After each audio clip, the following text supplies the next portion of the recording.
महाराज के आनंद की जय।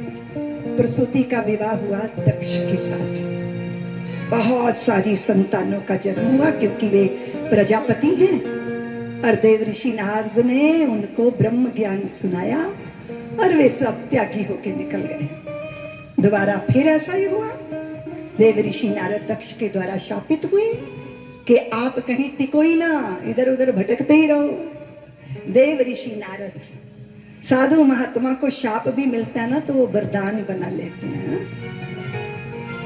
आपको क्या मिला महत्वपूर्ण ये नहीं है, आपने उसे कैसे स्वीकार किया। द्वार पर खड़ा महात्मा कुछ मांग रहा है, कुछ मांग रहा है और गृहिणी को इतना गुस्सा चढ़ा हुआ था, उसने क्या किया, वो पोचा मार रही थी। पोता, हाँ, पोचा पोचा। एक बड़ी सी मिट्टी की मटकी में कुछ गोबर और मिट्टी मिला के सान रखा था, उसको डबोती थी, उसको लीपती थी आंगन में। महात्मा माँ देवी कुछ भिक्षा दे दो, देवी कुछ भिक्षा दे दो, तो उसने मिट्टी का वो पोचा कपड़ा ही उठा के महात्मा के ऊपर दे मारा। महात्मा बोले बहुत बहुत आशीर्वाद बच्चे, कुछ तो दिया तूने। हाँ, और मिट्टी से सना कपड़ा कुटिया में ले गए, मल मल के उसको धोया, खूब धोया, एकदम निखर गया कपड़ा। फिर उसका धागा धागा निकाला, फिर उसकी बत्ती बनाई, फिर उसको दिए में रखा, उसमें घी डाला और फिर उसे ठाकुर जी के चरणों में रख दिया और फिर माचिस की छोटी सी चिंगारी दिखाई और वो जो मिट्टी में सना धरती पर घिसता रहता था उस साधु के हाथ में पड़ गया तो ठाकुर जी के मंदिर का दीप बनकर जगरमगर होने लगा। बात ये नहीं है कि आपको क्या मिला, बात ये है कि आपने उसके साथ कैसा व्यवहार किया, आपने उसको कैसे लिया। हाँ, तो फिर क्या हुआ, दक्ष की बहुत सारी कन्याएं, आपको पता है। सती का विवाह भगवान के साथ हुआ। ये बड़े अभिमानी हैं, अभिमानी हैं और इन्होंने अपने अभिमान का पोषण करने के लिए बड़ा सा एक सभा की, तो उसमें ब्रह्मा जी इत्यादि सब आए थे। जब ये प्रजापति देर से आए कि जब तक सब बैठ नहीं जाएंगे ना, जो अहंकारी होता है ना, बड़ा खतरनाक बंदा होता है, अभिमान बिल्कुल, उसे स्वयं उसकी बदबू नहीं आती पर बगल बगल को उसकी दुर्गंध आती है कि अहंकारी बंदा है। ब्रह्मा जी तो उठे नहीं, लेकिन भोले बाबा भी नहीं उठे, वो आंखें बंद करके बैठे रहे। सोचा मैं उठकर इसका स्वागत करूंगा ना, ये और अहंकारी, एक तो करेला ऊपर से नीम चढ़ा, इतना अंदर दंश चुभ गया दक्ष के, उसने द्वेष कर लिया भोले बाबा से, शिव से, और भगवान का अपमान करने के लिए यज्ञ का आयोजन किया। देवांगनाएं चढ़ चढ़ के विमानों पे जा रही थी दक्ष के यज्ञ में और थोड़ी देर रुक कर पूछती थी पार्वती से कि सती से कि तुम नहीं जा रही अपने पिता के यहाँ, हाँ, तुम्हें नहीं बुलाया। तो सती ने जब ये देखा ना तो भगवान से कहा कि चले हम। भगवान ने कहा नहीं, वहां जाने से कल्याण नहीं होगा क्योंकि उन्होंने हमें निमंत्रण नहीं दिया। तो सती बोली पिता के घर तो बिना निमंत्रण के चले जाना चाहिए, गुरु को भी, गुरु के घर में भी बिना निमंत्रण के, पिता के घर में भी, मित्र के घर में भी। भगवान ने कहा पर वहां हमारा अपमान होगा। पर सती को मायके की माया बड़ी चढ़ी थी और भारत की स्त्रियों को मायके की माया बहुत सताती है। और आजकल तो मोबाइल है भैया, तुरंत व्हाट्सएप हो जाते हैं कि आज क्या बना, अब क्या हुआ। और बुरा ना मानना, और बुरा मान भी लोगी तो मेरा क्या बिगाड़ लोगी। हाँ, अगर ज्यादातर तलाक हो रहे हैं ना तो उसमें लड़कियों की माओं का हाथ है।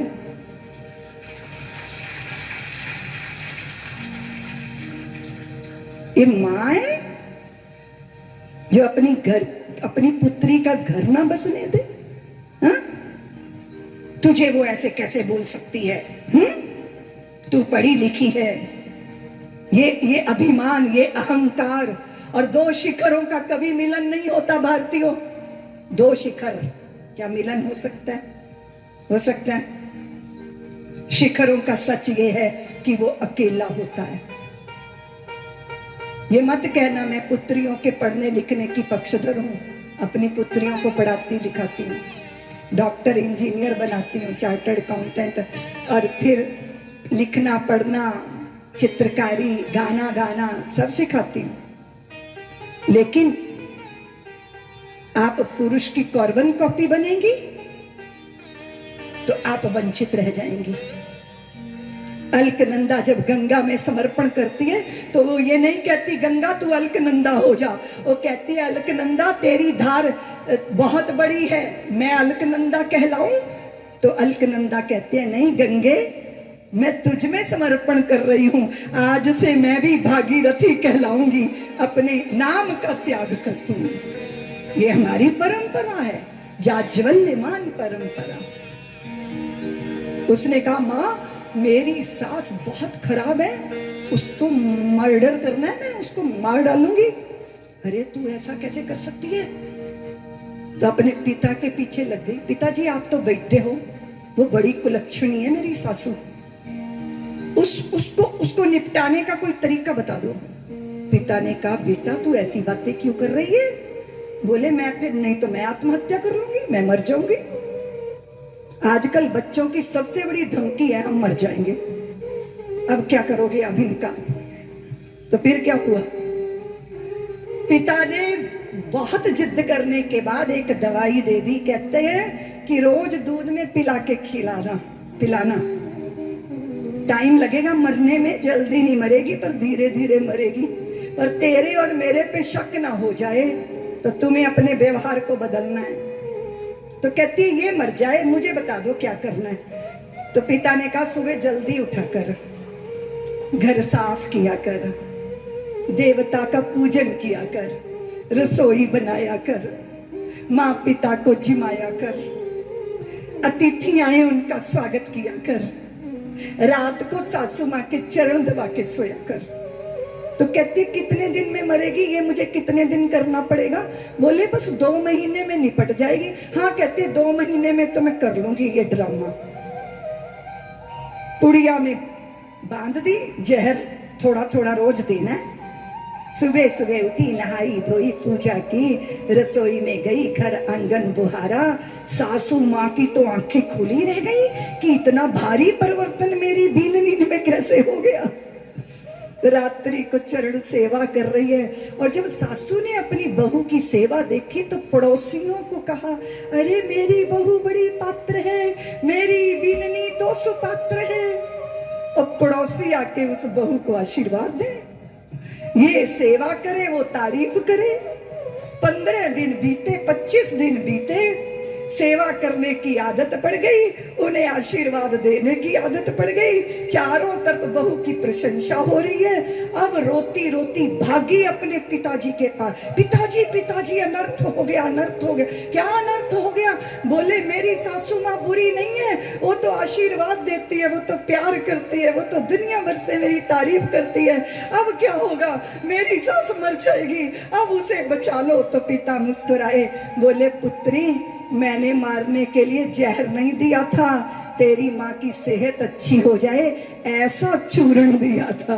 लेकिन सबसे ज्यादा बढ़िया चूर्ण मुझे तुझे खिलाना था कि तेरा सद्व्यवहार आए, तेरा कर्तव्य बोध जागे। इन्वेस्टमेंट चाहिए, क्या चाहिए? प्यार की इन्वेस्टमेंट। बोगे सो पाओगे, जो देते हैं सो पाते हैं। तो संस्कार देना चाहिए ना पुत्रियों को। वो दक्ष के उस यज्ञ के अंदर भारी अपमान सती का हुआ था और वे लोग अग्नि में जल गई थी। भगवान के गणों ने दक्ष के यज्ञ को विध्वंस कर दिया था। पूसा की दांत तोड़ दिए थे, भृगु की दाढ़ी उखाड़ दी थी, दक्ष की गर्दन काट दी थी, यज्ञ विध्वंस हो गया था। और भगवान सती का शरीर लेके चारों दिशाओं में भ्रमे थे, भ्रमण किया था। नारायण ने चक्र से सती की काया के अंग अंग को काटा था। 52 जगह सती के अंग गिरे थे और उन्हीं जगह पे 52 शक्ति पीठों की स्थापना। यज्ञ पूर्ण करने की प्रार्थनाएं देवताओं ने की थी। तब दक्ष के शीश पर बकरे का सिर लगाया गया था। पूसा के दांत तो आएंगे नहीं, जजमानों के मुंह से खाना पड़ेगा, और भृगु की दाढ़ी तो घर की खेती है, दोबारा उगाएगी। यज्ञ संपन्न हो गया। कहानी क्या कहती है, कथा क्या कहती है? मैं करके दक्ष ने प्रार्थना की थी। शंकर वो हैं जो दक्षों से प्रदक्षिणा करवाते हैं। शंकर वो हैं। गांव के कुएं में कुतिया गिर गई, सड़ गई, मर गई, बदबू आने लगी। सबने कहा कुआं पवित्र कैसे होगा? गंगा जल डालो, गुलाब जल डालो, कन्या भोज कराओ, भागवत की कथा कराओ, पूरा गांव चंदा इकट्ठा करो, कुएं को पवित्र करो। सब कुछ हुआ, पर कुएं से बदबू आना बंद नहीं हुई। पंडित जी के पास गए, पंडित जी ने कहा गुलाब जल डालना, गंगा जल, बोले भर भर के घड़े गंगा जल झोंक दिए कुएं में, पर कुएं से बदबू आना बंद नहीं हुई। तो पंडित जी ने कहा ये बताओ कुतिया कुएं से निकाली कि नहीं? बोले कुतिया तो कुएं में ही है, बाकी गुलाब जल बहुत डाल दिया, गंगा जल बहुत झोंक दिया। तो पंडितों ने कहा मूर्खो, जब तक कुएं में कुतिया पड़ी सड़ती रहेगी, गंगा जल गुलाब जल काम नहीं करेंगे। तो इसी तरह हृदय के कुएं में जब तक अहंकार का कुत्ता सड़ता रहेगा, 1000 यज्ञ कर लो, कोई कल्याण होने वाला नहीं। इसलिए सबसे पहले बात अभिमान मुक्त होना। और सुन रहे हो जी, मेरे प्रभु को क्या पसंद है? क्या पसंद है? सुलभा का साग, धन्ना की मक्की की रोटी, यशोदा की बेजर की रोटी, शबरी के बेर, बोलो ना, विदुरानी के केले के छिलके, हाँ बोलो ना, राजस्थान का खिचड़ो, क्या पसंद है? क्या पसंद है? बोलो ना। भगवान को बहुत व्यंजन पसंद होंगे, पर प्रभु को स्वादिष्ट लगता है अपने भक्त के हृदय में पैदा हुआ अभिमान। वो उसे चाट जाते हैं, वो उसे खा लेते हैं और अपने भक्त का कल्याण कर देते हैं। इसलिए ये सारी लीला, ये सारी कथा इंगित करती है हमें, कर्ता केवल परमेश्वर है, ना मैं कुछ हूं ना तुम कुछ हो। उसने जिससे जो चाहा है उससे वैसा काम लिया है। यज्ञ पूर्ण हुआ, यज्ञ कृतार्थ हुआ। उत्तान पाद की कथा आती है, उनकी भी 2 पत्नियां थी, सुनीति और सुरुचि। जीवात्मा ही उत्तान पाद है, सबकी 2 पत्नियां हैं। एक है नीति से चलने वाला व्यक्ति और एक है रुचि से चलने वाला व्यक्ति। मेरा मन है, मैं तो अपने मन की करूंगा। वैद्य कहते हैं डायबिटीज हो गई फिर भी रसगुल्ला निचोड़ के खाएगा, मन की करेगा। गुलाब जामुन को गर्म पानी से धो के खाएगा, मन की करेगा। कह रहे दवाई दे दो पर परहेज नहीं करना, क्योंकि मेरा मन नहीं मानता, मेरा मन नहीं है, अरे मन नहीं है मेरा।